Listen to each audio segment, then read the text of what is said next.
Hello friends, अस्सलाम वालेकुम। कैसे हो आप सब। When you hate me then I love you का नेक्स्ट पार्ट लेकर आई हूँ। तो चलिए आज के न्यू पार्ट को स्टार्ट करते हैं। उस पार्ट में हमने देखा था कि युवान को विंग हॉस्पिटल में ले गया था और डॉक्टर ने युवान को ब्लड देने के लिए कहा था। तो विंग ने उसे ब्लड दिया था, जिसकी वजह से युवान ठीक हो चुका था, वो अब सेफ था। और इधर डॉक्टर ने विंग को कहा था कि ये आपका बेटा है। विंग ने कहा था कि नहीं, ये मेरा बेटा नहीं है। फिर डॉक्टर ने कहा, सर मजाक क्यों कर रहे हो, डीएनए आपसे मैच कर रहा है। और जब विंग को उन्होंने डीएनए रिपोर्ट का जो कागज़ होता है ना वो दिखाया, तब पेपर देखने के बाद ना विंग का जो रिएक्शन था वो कुछ अलग लेवल का था। उसकी हाथ पैर कपकपा रहे थे और उसकी पसीने छूट रहे थे। डॉक्टर ने कहा, सर अब यहाँ पर रुकिए, मैं दूसरे पेशेंट को देख कर आता हूँ, मेरे दूसरे पेशेंट भी हैं, उनके पास जाना पड़ेगा। और डॉक्टर ये बोलकर वहाँ से चले गए। बट विंग की हालत बहुत ख़राब थी। विंग बस सोच रहा था, डीएनए मैच कैसे हो सकता है किसी और के साथ। मैं तो जानता भी नहीं हूँ कि ये बच्चा कौन है और इसके साथ मेरा डीएनए मैच हो रहा है। ये कैसे हो सकता है, ये नहीं हो सकता है। और फिर उसने पीछे मुड़ा, उसने सिजुए को देखा जो कि रो रहा था और वो चेयर के ऊपर बैठा हुआ था। उसे रोते हुए देखकर विंग को बहुत बुरा लग रहा था। विंग ने कहा, ये तो ट्विंस है ना। और फिर उसने डीएनए रिपोर्ट की तरफ देखा। उसने कहा, मैं इससे बात करता हूँ। और फिर वो सिजुए के पास गया। उसने कहा, बेटा मत रो, भाई ठीक है, आपका भाई जल्दी ठीक हो जाएगा। सिजुए ने विंग को हग किया। उसने कहा, अंकल मेरे भाई को कुछ होगा तो नहीं ना। फिर ये सुनकर विंग ने कहा, कुछ नहीं होगा, कुछ भी नहीं होगा, तुम्हें पता है युवान बिल्कुल ठीक है। डॉक्टर अंकल ने कहा कि वो अब जल्दी ठीक हो जाएगा और सिजुए के साथ घर जाएगा और खूब खेलेगा। फिर सिजुए ने कहा, मैंने मॉम तो तोल दिया था, उन्होंने कहा कि बहुत जल्दी हॉस्पिटल आ रहे हैं, मुझे डर लग रहा है, उन्होंने मुझे डांटा। तो ये सुनकर विंग ने कहा, नहीं डांटेंगे, तुम चिंता मत करो, मैं उन्हें संभाल लूँगा। वैसे तुम्हारी मॉम कहाँ रहती है। फिर सिजुए ने कहा, वो हम लोग ठहर के बाहर रहते हैं ना। फिर विंग ने कहा, ओह अच्छा। तो सिजुए मुझे एक बात बताओ, सिजुए का पूरा नाम क्या है। विंग की आंखों में आंसू थे। सिजुए ने कहा, तान तिदुए। ये सुनकर विंग ने कहा, तान तिदुए। उसने कहा, तिदुए नहीं, तिदुए। फिर विंग ने कहा, हाँ सिजुए, मुझे पता है सिजुए। फिर सिजुए ने कहा, हाँ तान तिदुए। फिर विंग ने कहा, तान तिदुए। और युवान का क्या नाम है। फिर सिजुए ने कहा, तान युवान। अच्छा। विंग ने कहा, अच्छा। सो सिजुए की डैड का नाम क्या है। ये सुनकर सिजुए ने विंग की तरफ देखते हुए कहा, तिदुए को नहीं पता। ये सुनकर विंग ने कहा, नहीं पता मतलब। सिजुए ने कहा, मेरा डैड को ना तिदुए ने तभी नहीं देता, डैड को तिदुए ने नहीं देता है। ये सुनकर विंग ने कहा, तुमने अपनी डैड को कभी नहीं देखा। तभी सिजुए ने कहा, नहीं देता ना, हमारे डैड हमें तोल कर चले गए हैं, मम्मी ने कहा है वो बहुत दूर चले गए हैं, वो काम करने गए हैं, वो जब वापस आएंगे ना तब ना हम ना आप तो उनसे मिलाएंगे। ये सुनकर विंग ने कहा, अच्छा सिजुए, तुम्हारी मम्मी तुम्हें अकेला ही। तभी सिजुए ने कहा, हाँ हम मॉम पे था लेता है और हमारा तो अंकल है ना, अंकल वनिंग अंकल, हम उनके साथ लेते हैं। वांग जी ने कहा, क्या नाम बोला तुमने। फिर सिजुए ने कहा, वनिंग। ये सुनकर विंग ने सिजुए की दोनों शोल्डर को पकड़ लिया। उसकी आंखों की तरफ देखते हुए कहा, तुम्हारी मॉम की नाम क्या है। विंग की ये बात सुनकर सिजुए ने कहा, वो मेरी मॉम की नाम है तान वांग जी। ये सुनकर विंग ने कहा, क्या नाम बोला तुमने। सिजुए ने कहा, तान वांग दी। ये सुनकर विंग ने कहा, तान वांग दी, लान वांग जी। ये सुनकर सिजुए ने कहा, हाँ तान वांग जी। और तुम्हारा नाम लान सिजुए है और उसका नाम लान युवान है। ये सुनकर सिजुए ने कहा, हाँ वही तो तिदुए बोल रहा है आपको, आप तो समझ में नहीं आ रहा है आपको। ये सुनकर विंग ने कहा, क्या ये कैसे हो सकता है। और फिर विंग के हाथ पर कपकपाने लगे। उसने पेपर को देखा। उसने कहा, डीएनए मैच कैसे हो सकता है, मैं तो कभी पापा ही नहीं बन सकता हूँ। ये सब कुछ सच है या फिर सब कुछ झूठ है। विंग को कुछ समझ में नहीं आ रहा था कि वो क्या करे। तभी इधर वांगजी को दिखाया जाता है। वांगजी टैक्सी से बाहर आता है और फिर वो रोते हुए हॉस्पिटल के अंदर आता है। वो बहुत रो रहा था, वो बार बार बस यही बोल रहा था, सिजु युवान क्यों किया तुम दोनों, क्यों आइसक्रीम लाने गए थे बेटा, हाँ क्यों, मुझे बताते ना मम्मा को, मैं आइसक्रीम ला देता, क्या ज़रूरत है ऐसा करने की बेटा, तुम ही दोनों ही तो हो मेरी लाइफ में, अगर तुम्हें कुछ हो जाए तो मैं कैसे जीऊँगा। और फिर ये बोलकर वो रोते हुए हॉस्पिटल के अंदर आता है। वो अंदर आने के बाद वो सिजुए को बुलाने लगा, सिजुए युवान। ये सुनकर सिजुए ने कहा, मम्मा आ गई, मुझे लगता है मम्मा आ गई। विंग ने सुना ये जानी पहचानी सी आवाज़, वो तुरंत पीछे मुड़ता है। वहाँ पर वांगजी था। वांगजी रोते हुए अंदर आ रहा था और सिजुए वांगजी के पास आता है। उसने कहा मम्मा, और फिर रोते हुए वो वांगजी के पास आता है। वांगजी नीचे बैठ गया। उसने सिजुए को हग कर लिया, इतना टाइटली हग कर लिया और उसकी पूरे फेस पर किस करते हुए कहा, तुम्हारा भाई कहाँ है, वो कैसा है बेटा, क्यों किया तुम दोनों ने ऐसा, क्यों किया। और उसने सिजुए के हाथों को पकड़ा और उसके हाथों पर किस करते हुए रोने लगा। तभी सिजुए ने कहा, अंकल ने कहा है, युवान ठीक है, आप चिंता मत करो मॉम।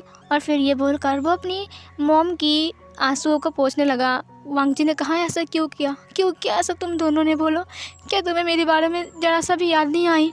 सिजुए ने कहा, मुझे माफ़ डाल दो मॉम, मैं तो नहीं डालूँगा कभी भी, युवान तो ठीक होने दो, मैं पॉमेट तलता हूँ, तिदुए पॉमेट करता है, तिदुए तो तभी नहीं चलेगा, मॉम को बिना बताकर वो तभी तही पर नहीं जाएगा। सिजुए को वांगजी ने हक कर लिया। उसने कहा, अब अगर मुझे बिना बोलकर तुम कहीं जाओगे ना तो कसम से बोल रहा हो मैं मर जाऊँगा। सिजुए ने कहा, ऐसा मत बोलो ना मॉम, ऐसा मत बोलो। और फिर ये बोलकर वो रोने लगता है। विंग की आंखों में आंसू थे और विंग के हाथ पैर कपकपा रहे थे जब उसने वांगजी को और सिजुए को एक साथ देखा और सिजुए वांगजी को मॉम बुला रहा था। विंग के आंसू नीचे रोल होते हुए नीचे गिरा। वो रो रहा था। उसने कहा, डीएनए मैच, मेरा बच्चा। और फिर वो वांगजी की तरफ देखने लगा। उसने खुद को सवाल किया, ये मैंने क्या किया है। इधर वांगजी ने सिजुए को पूछा, युवान कहाँ है और तुम लोग हॉस्पिटल में कैसे आए, कौन लाया तुम्हें, बताओ बेटा। सिजुए ने कहा, वो अंकल ने हमें यहाँ पर लाया और युवान को हॉस्पिटल में एडमिशन करवाया उन्होंने। मैंने आपको वहाँ से फ़ोन किया था, वहाँ से कॉल किया था मैंने आप। तो ये सुनकर वांगजी ने कहा, कौन से अंकल। युवान विंग की तरफ अपनी उंगली को इशारा करते हुए कहा, वो जो अंकल थला है ना वहाँ पर, वो बोला अंकल, दरअसल ना उनकी जो फ़ोन है ना वो ना ख़राब हो गई है, स्विच ऑफ हो गई है, इसीलिए मैंने वहाँ से कॉल किया आपको, वहाँ से कॉल किया। वांगजी ने जब विंग की तरफ देखा वो पूरा हैरान था और विंग वांगजी को ही देख रहा था। वांगजी ने अपने बेटे को कस के पकड़ लिया। उसने कहा, तुम ठीक तो हो ना बेटा। और फिर वो विंग की तरफ देखता है। विंग ने कुछ नहीं कहा। विंग बस वांगजी को देख रहा था। उसकी आंखों में सिर्फ आंसू आ रहे थे। वांगजी विंग के पास आता है। उसने कहा, थैंक यू सो मच मेरे बच्चे को यहाँ पर लाने के लिए। और फिर उसने अपने दोनों हाथों को जोड़ लिया। उसने विंग को बोला, थैंक यू सो मच, अगर तुम नहीं आते तो शायद मेरा उसको कुछ हो जाता। तो वो इतना सा है ना, छोटा सा, उसका बहुत ब्लड निकल रहा है। मैंने सुना, सब लोग बोल रहे थे बाहर। मुझे डर लग रहा है अगर उससे कुछ हो गया तो। फिर विंग ने वांगजी को हग कर लिया। उसने कहा, कुछ नहीं होगा उसे, कुछ नहीं होगा, हमारे बच्चे को कुछ नहीं होगा, हमारे बच्चे बहुत स्ट्रांग है ना, उसे कुछ नहीं होगा। लंजा, तुम रो मत, अपने आप को संभालो, मैं उसे कुछ नहीं होने दूंगा, मैं उसे ठीक करूँगा, तुम चिंता मत करो, हमारे बच्चे को कुछ नहीं होगा। वांगजी बहुत रो रहा था और विंग ने वांगजी को हग करके बस यही बोल रहा था, तुम चिंता मत करो, कुछ नहीं होगा हमारे बच्चे को, हम उसे कुछ नहीं होने देंगे, मैं उसे प्रोटेक्ट करूँगा, उसे कुछ नहीं होगा, मैं ठीक करूँगा उसे, जितना पैसा लगे मैं ठीक करूँगा। और विंग ये बोलकर वांगजी को टाइटली हग करके रखा था और वांगजी को कुछ समझ में नहीं आ रहा था कि विंग क्या बोल रहा है। वो सुनने के मूड में भी नहीं था, वो बस रोए जा रहा था। आयु ये सब देख कर उसकी आंखों में आंसू आ गए थे। उसने कहा, सर रो रहा है, वो भी वांगजी सर को पकड़कर। और फिर ये बोलकर उसने अपने फ़ोन को निकाला। उसने कहा, मैडम को कॉल करता हूँ। और फिर उसने मैडम यू को कॉल लगाया। मैडम यू को जब उसने कॉल लगाया तब मैडम यू को उसने बताया कि वांगजी सर यहाँ पर हैं और पता है एक खुशखबरी है, विंग सर ने वांगजी सर को हग करके रखा है। और मुझे लगता है कि जिस बच्चे को हमने अभी हॉस्पिटल में एडमिशन किया है ना, वो उन दोनों का ही बच्चा है। ये सुनकर मैडम यू ने कहा क्या, और फिर मैडम यू की आंखों में आंसू आ गए। वो खुश भी हो रहा था, उसकी आंखों में आंसू भी आ रहे थे। फाइनली वो वांग जी से मिलने भी वाला है। वो खुश है, लेकिन युवान की ये सब हालत सुनकर उसकी आंखों में आंसू भी थे। मैडम यू जियांग फैंगमैन को लेकर और जिंगी को लेकर वहाँ से निकल जाते हैं हॉस्पिटल के लिए, और फिर वो लोग बहुत जल्द हॉस्पिटल में आ जाते हैं।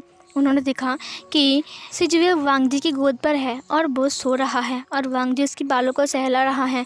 वांग जी खोया सा है, वांग जी की आंखों में आंसू है, और विंग दीवार से पीठ को लगाकर अपने सिर को सीलिंग की तरफ देखकर कुछ देख रहा है, और वो कुछ भी सोच रहा है, और वो भी उदास है, और उसकी आंखों में भी आंसू हैं।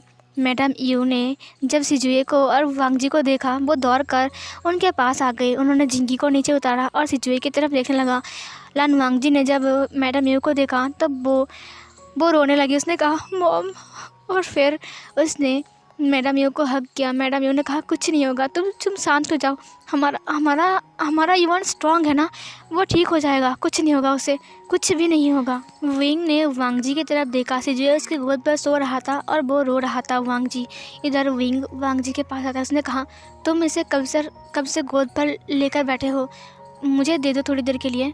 वांग जी ने कहा कोई ज़रूरत नहीं है, यह भी सो रहा है। विंग ने कहा हाँ मुझे पता है कि वो सो रहा है, मुझे दे दो थोड़ी देर के लिए, मैं इसे संभालता हूँ। और फिर ये बोलकर वो सिजुए को लेने जाता है। वांग जी ने विंग के हाथों को पकड़ते हुए कहा कोई ज़रूरत नहीं है, मैंने कहा ना वो सो रहा है। विंग ने अपने हाथों को हटाते हुए कहा तो मुझे पता है ना वो सो रहा है, लेकिन तुम तब से इसे लेकर। वांग जी ने कहा हाँ तब से तो क्या हुआ, बचपन से मैं इसे बड़ा कर रहा हूँ, इसीलिए ये मुझे बोझ नहीं लगता है और इसे मुझे भारी भी नहीं लगता है, मेरे बच्चे को मैं संभाल सकता हूँ। जब वांग जी ने ऐसा कहा तो विंग ने अपनी नज़र को नीचे की तरफ झुका लिया। मैडम यू ने कहा वांग जी बेटा, विंग सही बोल रहा है, तुम कब से इसे लेकर बैठे होंगे, तो विंग को दे दो। ये सुनने के बाद वांग जी ने विंग की फेस की तरफ देखा। विंग रो रहा था, विंग की आंखों में आंसू थे। फिर वांग जी ने कुछ भी नहीं कहा। मैडम यू ने कहा विंग बेटा लो इसे गोदी लो, और फिर विंग ने सिजुए को अपनी गोद में उठा लिया, और फिर वो उसके नेक के पास जाकर अपनी फेस को रखता है, अपनी नोज़ को रखकर वो उसे रोते हुए कहता है कि आई एम सॉरी, मुझे माफ़ कर दो बेटा, मैंने बहुत गलत किया है। और फिर वो रोने लगा। इधर सिजुए विंग की गोद पर आराम से सो रहा था और विंग उसके बालों को सहला रहा था। वांग जी बार बार सिजुए की तरफ और विंग की तरफ देखता है। फिर वांग जी जाकर आईसीयू की कांच से युवान को देखने लगा। युवान को आईसीयू में रखा गया था और वो देखकर उसे रो रहा था। तभी मैडम यू ने कहा तुम चिंता मत करो, वो ठीक हो जाएगा, बहुत जल्द ठीक हो जाएगा। फिर एक और दिन बीत जाते हैं। वांग जी चुपचाप बैठा हुआ था। मैडम यू वांग जी के पास आती है। उसने कहा वांग जी बेटा मेरी बात सुनोगे, मैं कुछ कहा तो। वांग जी ने कहा क्या है मॉम। विंग चुपचाप वहीं पर ही खड़ा था। विंग ये सब कुछ देख रहा था जब मैडम यू वांग जी के साथ बात कर रहा था। मैडम यू ने कहा देखो बेटा तुम कल से यहाँ पर हो और तुमने कुछ अच्छे से खाया भी नहीं, और तुम अभी फ्रेश भी नहीं हुए हो। मेरी बात सुनो, मैं तो हूँ यहाँ पर ना, तुम एक काम करो, तुम घर चले जाओ और जाकर फ्रेश होकर आओ और कुछ खाकर भी आओ। वांग जी ने कहा जब तक मेरे बच्चे को होश नहीं आएगा, जब तक वो ठीक नहीं होगा, तब तक मैं कहीं नहीं जाऊँगा। मैडम यू ने कहा हाँ मुझे पता है कि वान को अभी तक होश नहीं आया है, तुम चिंता मत करो, हम हैं ना यहाँ पर, बिल्कुल उसे होश आ जाएगा, तुम बिल्कुल भी चिंता मत करो। एक काम करो, तुम सिजुए को ले जाओ और जाकर उसे भी कुछ खिलाओ, वो भी तो कल से यहाँ पर है ना। क्या कह रहे हो बेटा, जाओगे। वांग जी ने कहा नहीं मैं नहीं जाऊँगा, मेरे बच्चे को छोड़कर मैं कहीं नहीं जाऊँगा। इधर विंग ने कहा लैंजन जिद मत करो, मैं हूँ ना यहाँ पर, ये उनका कुछ नहीं होगा, मैं यहीं पर ही हूँ। वांग जी ने विंग की तरफ देखते हुए कहा तुम हो, क्यों हो तुम यहाँ पर, चले जाओ यहाँ से, तुम्हें कोई ज़रूरत नहीं है यहाँ पर रहने की। वांग जी बहुत गुस्से में था। विंग ने नीचे बैठ गया। विंग वांग जी के हाथों को पकड़ते हुए कहा मुझे पता है कि तुम मुझसे गुस्सा हो, तुम मुझसे नाराज़ हो, लेकिन मेरी बात सुनो, तुम्हारी हेल्थ। वांग जी ने अपने हाथों को छुड़ाते हुए कहा मुझे टच मत करना, मेरी हेल्थ मैं देख लूँगा और मेरे बच्चे को भी मैं देख लूँगा, तुम्हें इसकी कोई ज़रूरत नहीं है, चले जाओ यहाँ से।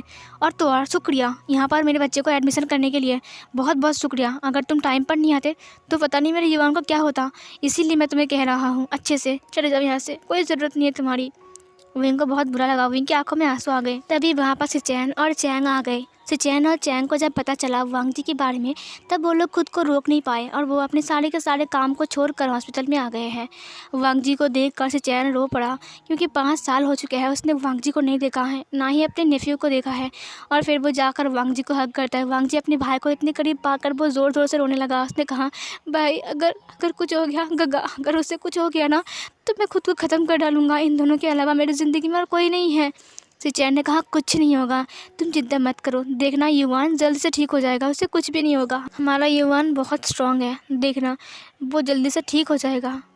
वांग जी ने अपने सिर को हाँ में हिलाया और उसने कहा, आप लोग कैसे हो, बहुत दिन बाद आप लोगों से मिल रहा हूँ।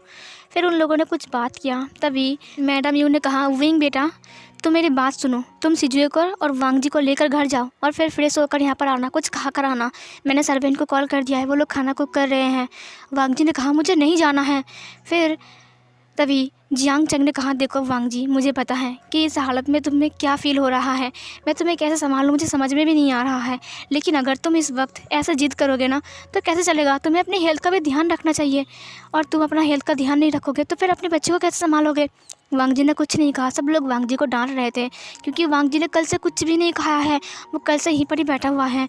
विंग ने कुछ भी नहीं कहा, वो बस प्रे कर रहा था कि वांग जी जाने के लिए राज़ी हो जाए, क्योंकि वांग जी ने सच में कुछ भी नहीं खाया है कल से। फिर वांग जी फाइनली सबकी बात मान कर राज़ी हो ही जाता है। वांग जी ने कहा, ठीक है मैं जाऊँगा, और फिर वांग जी उठ गया। उसने विंग की तरफ देखा, विंग की आंखों में तभी भी आंसू ही थे। विंग सिजुए के पास आता है, उसने कहा, सिजुए। तभी सिजुए पीछे मुड़ता है, उसने विंग को अपने सामने देखा। उसने कहा, अंकल दरअसल सिजुए जिंगी के साथ खेल रहा था। जियांग चंग ने जिंगी को अपने पास बुला लिया। सिजुए ने कहा, अंकल आपने अपनी तिदुए को दोलू क्यों नहीं बोला, आपने तिदुए को तिदुए बोला। क्या तिदुए अब गुड बॉय नहीं है? मम्मा ने कहा है अगर कोई प्यार से बुलाया ना तो वो बहुत अच्छा होता है, तो आपने मुझे दोलू क्यों नहीं बुलाया। विंग ने अपनी गोद में सिजुए को उठाते हुए कहा, बुलाऊंगा ना दोलू, तुम तो दोलू हो। तभी सिजुए ने कहा, दोलू नहीं दोलू दोलू। फिर विंग ने कहा, ओह अच्छा गोलू, गोलू है ना गोलू। फिर सिजुए ने कहा, मैं तो बोल रहा हूँ दोलू। फिर विंग ने कहा, चलो मैं आज तुम्हें ऐसी जगह ले जाऊँगा ना तुम बहुत खुश हो जाओगे। ये सुनकर सिजुए ने कहा, अतः अंकल आप मुझे कहाँ ले जाने वाले हो। और फिर ये बोलकर वो विंग की तरफ देखता है। विंग उसे बोलता है कि आज गोलू को उसके घर ले जाएंगे। ये सुनकर सिजुए ने कहा, वो तो तिदुए लौट जाता है, आप उन्हें घर ले जाओगे। आपने कहा था कुछ ऐसी जगह जिसे मैंने कभी नहीं देखा है। ये सुनकर विंग ने कहा, भाई तो तुमने कभी नहीं देखा अपना घर, चलो मेरे साथ। और फिर ये बोलकर वो सिजुए को अपने साथ ले जाने लगा। वांग जी ये देखकर हैरान था, अपने घर मतलब क्या है। और फिर वांग जी भी उसके पीछे पीछे जाने लगा। फिर सिजुए ने कहा, अंकल बोलो ना, हम तहाँ डाले हैं। विंग ने अपनी नोज़ के साथ सिजुए की नोज़ को रब करते हुए कहा, अंकल नहीं पापा बोलो मुझे। ये सुनकर सिजुए ने कहा, पापा क्यों, पापा क्यों बोलो, अब तो अंकल हो ना। ये सुनकर विंग ने कहा, नहीं आज से तुम मुझे पापा बोलोगे। सिजुए ने कहा, पापा। तभी विंग ने कहा, हाँ पापा, फिर से बोलो। फिर सिजुए ने कहा, पापा। फिर सिजुए ने कहा, लेकिन पापा तो बोलूँ, आप तो अंकल हो ना। विंग ने कहा, आपने कहा ना कि आपका पापा दूर काम करने गया था, मैं दूर काम करने गया था ना अमेरिका में, अब मैं वापस आ गया हूँ ना, अब आप मुझे पापा बुलाना, ठीक है। सिजुए ने कहा, आदल आप मेरे पापा थी और आप वापस आ गए थे, तो आपने क्यों नहीं बताया कि आप मेरे पापा हो। विंग ने कहा, मैंने गलती किया था ना, इसीलिए मैं नहीं बोल पा रहा था, मुझे खुद पर गुस्सा आ रहा है, मैं तुम्हें कैसे बताऊं। विंग रोने लगा। सिजुए ने कहा, अली आप क्यों रो रहे हो। और फिर उसने विंग के आंसुओं को पोंछा। उसने कहा, ठीक है आप लो मत, आप तो बिल्कुल युवान रहते हो, आप छोटी मोटी बातों पर लो लेते हो। तिदुए कभी भी नहीं रोता है, आपको पता है। ठीक है मैं आपको पापा बुलाऊँगा। विंग ने कहा, फिर से बुलाओ ना एक बार। फिर सिजुए ने कहा, पापा। फिर विंग ने कहा, एक और बार बोलो बेटा। फिर सिजुए ने कहा, पापा। विंग ने सिजुए को हग कर लिया, उसे बहुत सारा किस करता है, क्योंकि वो बहुत खुश था। अब फाइनली उसे पता चल गया था कि सिजुए और युवान उसके ही बच्चे हैं, क्योंकि डीएनए रिपोर्ट अब विंग के सामने आ चुका है। और उसे हॉली के ऊपर बहुत ज़्यादा गुस्सा भी आ रहा था, लेकिन सिजुए को अपने इतने पास पाकर ना वो सब कुछ भूल सा गया था। फिर उसने कहा, तुम्हें गाड़ी में चढ़नी है। तभी सिजुए ने कहा, हाँ तिदुए को ये दाली बहुत पसंद है, आपको पता है तिदुए ने दाली पर कभी नहीं तला है। विंग ने कहा, अब चलेगा ना मेरा सिजुए। और फिर उसने सिजुए को सामने की तरफ बिठा लिया। तभी वहाँ पर वांग जी आता है। वांग जी ने कहा, तुम्हारा मतलब क्या है? तुम मुझे क्यों ले जा रहे हो अपने घर, और तुम्हारा इरादा क्या है? मुझे नहीं लगता कि तुम्हारा कोई अच्छा इरादा है। विंग ने कहा, मेरा कोई भी गलत इरादा नहीं है लैनसन, आ जाओ बैठो। और फिर विंग ने गाड़ी की डोर को ओपन किया। वांग जी ने कहा, मैं पीछे बैठूंगा। और फिर वांग जी पीछे की तरफ बैठ जाता है। विंग ने स्माइल किया, उसने कहा, तुम्हारी जो मर्जी। और फिर वो अपनी ड्राइविंग सीट पर बैठ जाता है और उसके बाद डोर को लॉक करता है। फिर उसने सिजुए की तरफ देखा जो कि डॉल के साथ खेल रहा था। तभी विंग ने कहा, तुम्हें ये डॉल पसंद है? सिजुए ने कहा, हाँ तिजुए तो ये डॉल बहुत पसंद है, मुझे पसंद है ये सुनकर विंग ने कहा, तुम्हारे लिए ना इससे भी बड़ा बड़ा डॉल है मेरे घर पर, चाहिए तुम्हें? सिजुए ने कहा, हाँ हाँ, तिजुए को बला बला डॉल बहुत पसंद है, तिजुए ने टीवी पर देखा है, बला बला, इतना इतना बला बला। फिर विंग ने कहा, हाँ सिजुए से भी बड़ा है ना? सिजुए ने कहा। वांग जी ने अपने मन में कहा, तुम अपने बच्चे के साथ खेलते हो, घूमते हो, लेकिन नहीं जानते हो कि ये तुम्हारे बच्चे हैं। वांग जी को पता नहीं था कि असल में विंग को पता चल गया है कि ये दोनों उसके ही बच्चे हैं, लेकिन आगे पता चल जाएगा वांग जी को। फिर विंग उन दोनों को अपने घर में ले आता है, अपने हाउस में लेके आता है वही मेंशन पे। वही मेंशन में आने के बाद जब सिजुए ने उस बड़े से घर को देखा ना, तो वो पूरा हाँ करके देख रहा था। फिर सिजुए ने कहा, अरे आपने कहा था कि आप मेरी घर में ले जाओगे, ये तो महल है। ये सुनकर विंग ने सिजुए को उठा लिया अपनी गोद में। उसने कहा, हाँ महल है, मैंने कहा था ना तुम्हें अपने घर में ले जाऊंगा, तो मैं तुम्हें अपने घर में ले आया। वांग जी गाड़ी से उतर रहा था, उसे सुनाई दिया अपने घर में। फिर वांग जी को लगा ज़रूर विंग उससे मजाक कर रहा है, लेकिन वांग जी ने कुछ नहीं कहा। वांग जी अपने सामने वही मेंशन को देखकर उसकी आंखों में आंसू आ गए थे। बहुत साल पहले वो इस घर को छोड़कर चला गया था और फिर से विंग ने उसे इस घर पर वापस लाया। ये देखकर वांग जी की आंखों में आंसू थे। वांग जी ने अपने आंसुओं को छिपाते हुए कहा, हम यहाँ पर काम करने के लिए आए हैं, ना कि बात करने के लिए। हम फ्रेश होने के बाद वापस से हॉस्पिटल जाएंगे। ये सुनकर विंग ने कहा, ठीक है, अंदर चलो। और फिर उसने वांग जी के हाथों को पकड़ा। वांग जी ने कहा, मैं खुद जा सकता हूँ, मेरे हाथ पकड़ के ले जाने की कोई ज़रूरत नहीं है। विंग ने कहा, हाँ मुझे पता है कि तुम जा सकते हो, लेकिन मैं तुम्हें ले जाऊंगा। और फिर ये बोलकर वो जाने लगता है। एक तरफ उसने सिजुए को अपनी गोद पर उठा के रखा था और दूसरी तरफ वो वांग जी के हाथों को पकड़ के घर के अंदर जा रहा था। वो दोनों घर के अंदर एंटर होते हैं। वांग जी की आंखों में आंसू थे। वो कितने साल बाद घर को देख रहा है। घर बिल्कुल भी नहीं बदला, वैसे का वैसा ही है। फिर विंग ने कहा, जाओ रूम में जाओ और जाकर फ्रेश हो जाओ, ठीक है? ये सुनकर वांग जी ने कहा, ठीक है। और फिर वांग जी अपने मतलब कि विंग के रूम की तरफ जाने लगा। विंग ये देखकर स्माइल करता है। विंग ने अपने मन में कहा, अब मैं तुम्हें कहीं जाने नहीं दूंगा लंजा।